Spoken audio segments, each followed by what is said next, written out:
नमस्कार, आप सभी का स्वागत करता हूं अपने YouTube चैनल सुरेंद्र सिंह बोरा में। उत्तराखंड प्राथमिक शिक्षक भर्ती में ब्रिज कोर्स को लेकर के आगे क्या अपडेट हो सकता है, इसी संदर्भ में आप लोगों से बातचीत आज मैं अपने वीडियो के माध्यम से करना चाहूँगा।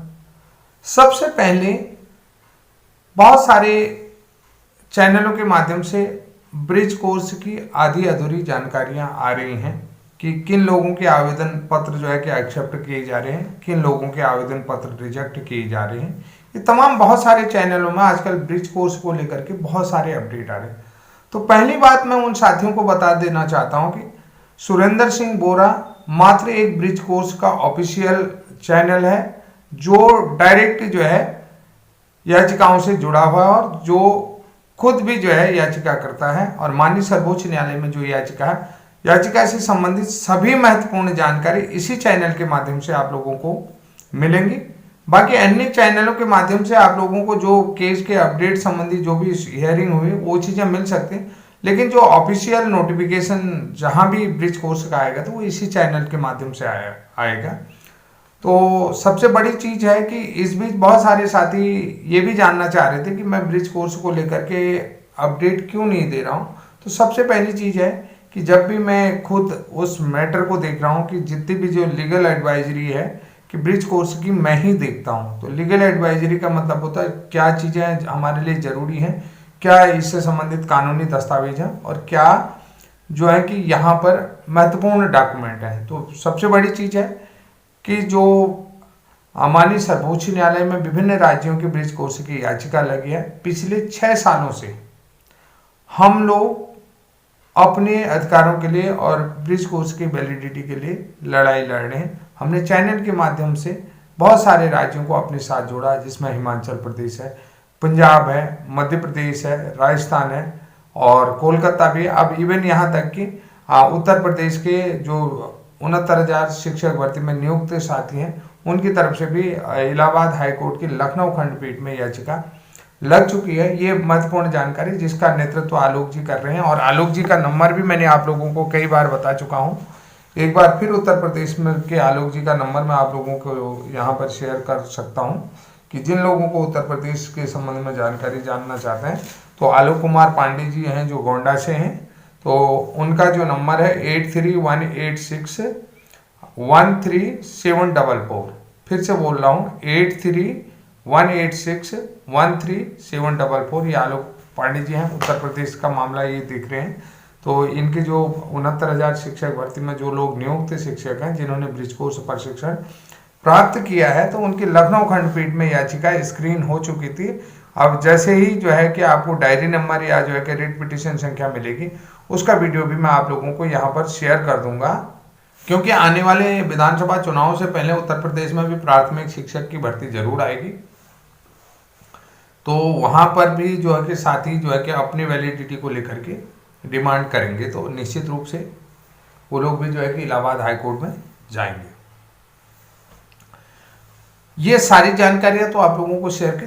अब जो है कि सबसे महत्वपूर्ण चीज मैं आप लोगों को बता देता हूं कि उत्तराखंड प्राथमिक शिक्षक भर्ती में ब्रिज कोर्स के आवेदन पत्र स्वीकार्य होंगे या अस्वीकार्य होंगे। तो ये सबसे महत्वपूर्ण है कि सभी लोग ये जानकारी देंगे। देखिए, सबसे बड़ी चीज मैं आप लोगों को ये बता देता हूं कि जो अंतिम तारीख तक जो लोग पात्र थे तो वो केवल 169 लोग ही उत्तराखंड प्राथमिक शिक्षक भर्ती में आवेदन करने के पात्र हैं। ठीक है, जो आवेदन करने की अंतिम तारीख थी वो नवंबर की अंतिम तारीख 29 नवंबर या 30 नवंबर जो भी थी, उस अंतिम तारीख तक उत्तराखंड प्राथमिक शिक्षक भर्ती में आवेदन करने के लिए 169 ब्रिज कोर्स अभ्यर्थी पात्र थे और उनको जो है कि माननीय सर्वोच्च न्यायालय ने लास्ट डेट से पहले इंटरिम रिलीफ दिया था। यहां तक आप लोगों को पूरी तरीके से समझ गए होंगे। अब जिन लोगों के आवेदन पत्र रिजेक्ट हुए हैं वो क्यों हुए हैं मैं उनको भी बात करता हूं। जिन लोगों के आवेदन पत्र रिजेक्ट या वापस आए हैं तो उन लोगों के आवेदन पत्र तय समय अंतिम तारीख तक तय समय सीमा पर 5 बजे तक नहीं पहुंच पाए। उसके बाद जो भी आवेदन है वो आवेदन वापस कर दिए गए।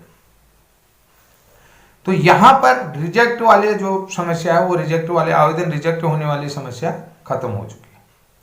अब दूसरी बात है कि किन लोगों के आवेदन पत्र स्वीकार किए हैं।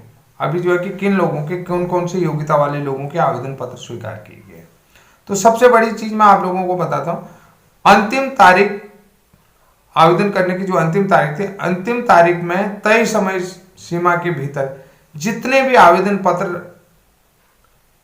पहुंचे हैं, यानी कि जितने भी आवेदन पत्र भेजे गए थे, जितने भी लोग विभाग के पास पहुंच गए, वो सारे अभी एक्सेप्टेबल होंगे, सभी को स्वीकार्य किए जाएंगे। यानी कि अभी वो सारे आवेदन स्वीकार्य क्यों हो जाए, क्योंकि आवेदन पत्र के बाहर कोई भी योग्यता नहीं लिखी है। ठीक है, आवेदन पत्र के आगे वो ब्रिज कोर्स है, बीएड है, बीएड वालों के भी, जिन्होंने बीएड है उनके भी आवेदन पत्र स्वीकार किए हैं। ठीक है, और जिन लोगों के पास बीएड ब्रिज कोर्स है वो भी स्वीकार किए। अब कई लोगों के पास देखिए, कई लोगों ने आवेदन कर लिया है, अब वो जो है कि टीईटी की परीक्षा में आप जो है कि फरवरी में देंगे, तो यहाँ पर जो है कि उन्होंने भी आवेदन किया है, जिनके पास टीईटी की योग्यता नहीं है उन लोगों ने भी आवेदन किया होगा। अब क्योंकि वो फरवरी में टीईटी अगर पास हो जाएंगे तो वो लोग सोचेंगे कि हम भी जो है एलिजिबल होंगे। लेकिन विज्ञापन क्या कहता है कि विज्ञापन निकलने से पूर्व जो है कि व्यक्ति का जो आवेदन करने की तिथि तक जो है कि नीचे साइन करते हैं ना कि उपरोक्त मैं अदत्त द्वारा, मैं फलाना फलाना पुत्री अदत्त द्वारा प्रमाणित करता हूं कि उपरोक्त आवेदन पत्र में जो है कि मैंने सभी योग्यताएं पूर्ण की हैं, इसमें जो है कि अगर किसी भी प्रकार की गलतियां मेरी तरफ से पाई जाते हैं उसके लिए मैं स्वयं जिम्मेदार होता हूं, नीचे अपने दस्तखत करता है। ठीक है, यानी कि आवेदन करने की जो तिथि है, आवेदन करने की अंतिम तिथि तक उसके पास जो मिनिमम क्वालिफिकेशन क्राइटेरिया, वो सभी को जो आवश्यक क्राइटेरिया है शिक्षक बनने के लिए, या आवेदन पत्र में जो भी आवश्यक क्राइटेरिया की डिमांड की कि वो क्राइटेरिया संपूर्ण जानकारी जो है वो सही दे रहा है और फुलफिल करता है। तो कुल मिलाकर के अब यहाँ पर अभी तो वो भी आवेदन करें, जब उन आवेदन पत्रों की स्क्रूटनी होगी तब जाकर के, जैसे बीएड जो है कि अभी एलिजिबल नहीं है, वो भर्ती नोटिफिकेशन में बीएड कहीं भी एलिजिबल नहीं है। ठीक हो गया।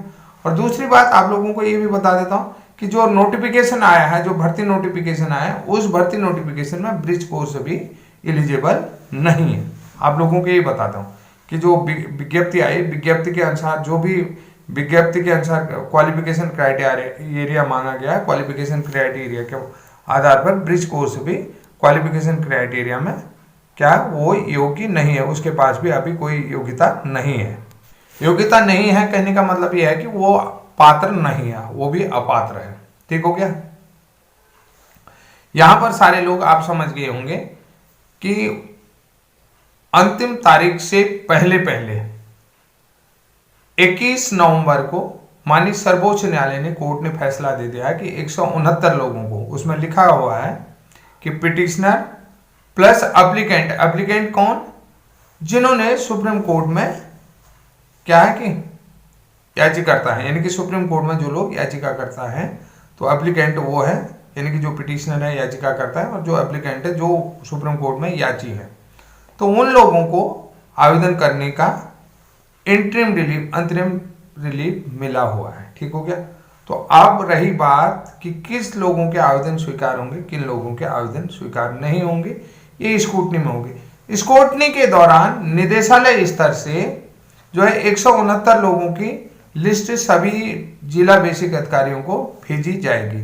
जिला बेसिक अधिकारियों को भेजी जाएगी कि ये लोग जो है कि माननीय सर्वोच्च न्यायालय द्वारा पारित आदेश 21 नवंबर 2025 के फैसले के अनुसार आवेदन करने के पात्र हैं, तो इन लोगों के आवेदन स्वीकार किए जाएंगे। बाकी जो भी, क्योंकि देखिए सबसे बड़ी चीज है कि अंतिम तिथि तक अन्य लोगों के पास किसी भी प्रकार का कोई इंटरिम रिलीफ या कोई भी पात्रता की श्रेणी में नहीं है, तो यहाँ पर यानी कि आवेदन करने के पात्र नहीं है। तो अंतिम जो आवेदन की अंतिम तारीख है, अंतिम तारीख तक जो लोग आवेदन करने के लिए कोर्ट के अनुसार जो है कि पात्र हैं, उन लोगों के आवेदन स्वीकार किए जाएंगे, बाकी लोगों के आवेदन निरस्त किए जाएंगे। ये सबसे बड़ी चीज है। तो यहाँ पर ये चीज आप लोगों को मैं समझा देता हूँ, क्योंकि देखिए हमने बहुत समय पहले भी आप लोगों से कहा था कि आप लोग जो है कि कोर्ट में पार्टिसिपेट करें। अब यहाँ पर देखिए बहुत सारे लोग कहेंगे कि समानता, इनके आवेदन स्वीकार होंगे। देखिए जो अंतिम तारीख, जो आवेदन करने की अंतिम तारीख है, उतने अंतिम तारीख तक केवल 169 लोगों के पास क्या आवेदन करने का मौका था। उन लोगों को शामिल किया गया था, यानी 21 नवंबर को किया गया था। उन लोगों की लिस्ट जो है कि सभी डीईओ बेशक के पास जाएंगी। उनके आगे जो रिमार्क की जगह के, ये माननीय सर्वोच्च न्यायालय के अनुसार, सर्वोच्च न्यायालय के अनुसार अंतरिम राहत में पारित आदेश के अनुसार इन लोगों के आवेदन स्वीकार किए जाते हैं। आगे क्या होगा वो हमें भी नहीं पता है, लेकिन बाकी जितने भी आवेदन है वो स्क्रूटनी के बाद वो रिजेक्ट करे जाएंगे। ये क्योंकि देखिए अब वो रिजेक्ट क्यों किए जाएंगे ये आप लोगों को बता दे रहा हूँ। मैंने आप लोगों को कहा कि जो भर्ती विज्ञापन के अनुसार ब्रिज कोर्स वाले कोई भी जो कोर्ट के अधीन थे वो भी पात्रता की श्रेणी में नहीं आते, वो भी अपात्र थे, आवेदन करने के लिए अपात्र थे। लेकिन 21 नवंबर 2025 को माननीय सर्वोच्च न्यायालय द्वारा पारित आदेश के अनुसार 169 लोगों को उत्तराखंड प्राथमिक शिक्षक भर्ती, उत्तराखंड राजकीय प्राथमिक विद्यालय में जो सहायक शिक्षक के पदों की भर्ती आए उसमें आवेदन करने हेतु तो अंतरिम राहत दी, यानी कि उनको मौका दिया गया 169 लोगों को। ठीक है, 169 लोगों को अंतिम तिथि से पहले पहले दिया गया। अगर अंतिम तिथि के बाद दिया जाता तो इन लोगों को भी नहीं मिलता, क्योंकि उसके बाद या तो डेट बढ़ती। तो ये सबसे महत्वपूर्ण पॉइंट, महत्वपूर्ण पहलू है। इसके अलावा जो है कि निदेशालय स्तर से अब इन लोगों की लिस्ट जाएगी कि 169 लोगों को, यानी कि वहां पर पिटिशनर प्लस एप्लीकेंट जो लोग सर्वोच्च न्यायालय में हैं तो वो जो है कि सर्वोच्च न्यायालय के निर्णयाधीन विचाराधीन है, तो उन लोगों को आवेदन करने के लिए इंटरिम डिले, तो उन्हीं लोगों के आवेदन बाकी के रिजेक्शन में जाएंगे। चाहे आप वो बीएड वाला है वो भी रिजेक्ट, जिसके पास योग्यता पूरी नहीं है, टीईटी नहीं है, जैसे किसी के पास टीईटी पूर्ण नहीं है वो डीएलएड वाला है लेकिन वो फरवरी में दे रहा है, तो यहाँ पर वो भी जो है कि अपात्र की श्रेणी में वो भी आवेदन रिजेक्ट हो जाएंगे। इस तरीके से ये सारे स्क्रूटनी की बात देखिए पात्रता की श्रेणी में आएंगे, समझ रहे हैं। तो और ये लिस्ट जो है कि निदेशालय स्तर से जारी किया जाएगा। तो ये महत्वपूर्ण जानकारी आप लोगों के लिए दे रहा हूँ। तो बहुत सारे साथी समझ गए होंगे कि अब यहाँ पर देखिए बहुत सारे लोग जो है कि कहेंगे कि नहीं अभी हमारा कोर्ट में केस चल रहा है।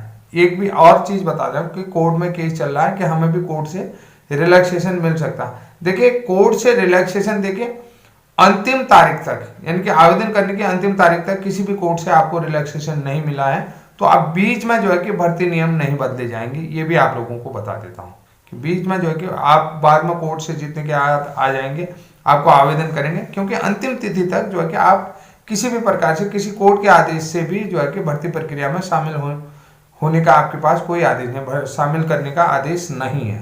तो अंतिम आवेदन करने की अंतिम तिथि 29 तारीख थी। 29 तारीख तक किसी भी कोर्ट का आपके पास आदेश नहीं है, तो इसलिए भी जो है आप आवेदन करने के पात्र नहीं है। और बाद में जो है कि भर्ती के बीच में आप मिड में जो है कि किसी भी रूल को नहीं बदल सकते। ये भी आप लोगों को मैं बता देता हूँ कि किसी भी कोर्ट का नहीं है, तो इसलिए भी आपके फॉर्म जो है कि रिजेक्शन में जाएंगे। फिर बाद में जो है कि जो भी आप लोग किसी भी कोर्ट का आदेश नहीं, तो इसलिए जो है कि ये भर्ती प्रक्रिया में केवल 169 लोगों के लिए ये सारी चीजें रखी जाएंगी और 169 पद फ्रीज भी किए जाएंगे। बाकी के चीजें आप लोगों को बता देता हूँ कि आगे देखिए सबसे बड़ी चीज है कि हम लोगों ने पिछले जो लोग ये भी कहते हैं कि केवल इन्हीं लोगों के लिए कैसे होगा और क्या होगा, मैंने देखा, मैंने फिर भी आपसे कोई चीज छुपाई नहीं, आप लोगों के सामने रखी और आप लोगों से मैं फिर भी बता रहा हूँ कि लेकिन भविष्य में आप लोग पात्रता की श्रेणी में अगर ब्रिज कोर्स यहाँ से जीत जाता है तो आप लोग पात्रता की श्रेणी में आ जाओगे, इसलिए आप लोगों को वेट करना पड़ेगा। तो साथियों आज के लिए इतना ही, तब तक के लिए जय हिंद जय उत्तराखंड।